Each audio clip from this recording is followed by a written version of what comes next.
I saw that you worked with guys like LeBron James. I saw Vince Carter, Langston Galloway, Amari Stoudemire, Julius Randle, who's in the NBA right now. Long list of guys you've worked with, including your everyday youth or young people or adults who are trying to take their game to the next level.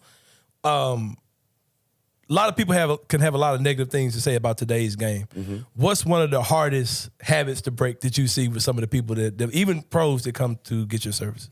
Well, the thing is, today's game is great. I think the game has expanded so much. It's changed dramatically because of positionless basketball. Right. The main thing, we just want to make sure that players are fundamentally sound and still understand what they can get to, get to the primary areas per position that you play. If you're a point guard, you still need to have certain skill sets to play the point position. You need to be a floor leader, a distributor, or organizer.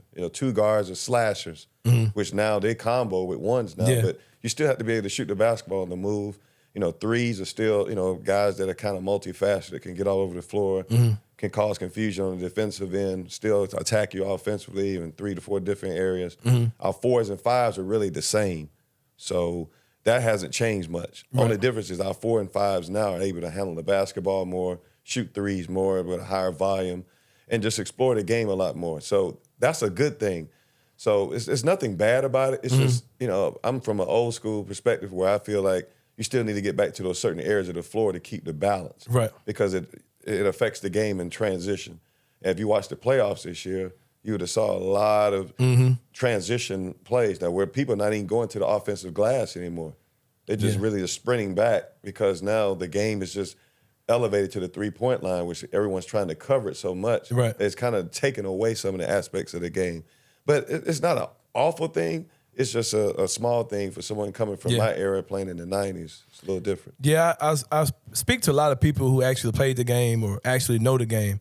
And a lot of skeptics and critics, they'll say all these negative things about today's basketball. When I talk to guys like yourself who don't have a reason to have a bias about anything, they'll say, man, it's not really much has changed. Like what you just said, there's still certain aspects of basketball that won't change. Yeah. And I think it's refreshing to hear you say that for sure. Yeah, well, the game is growing. I think, with growth, we have to expect change. Nothing stays the same, but it's also a full circle.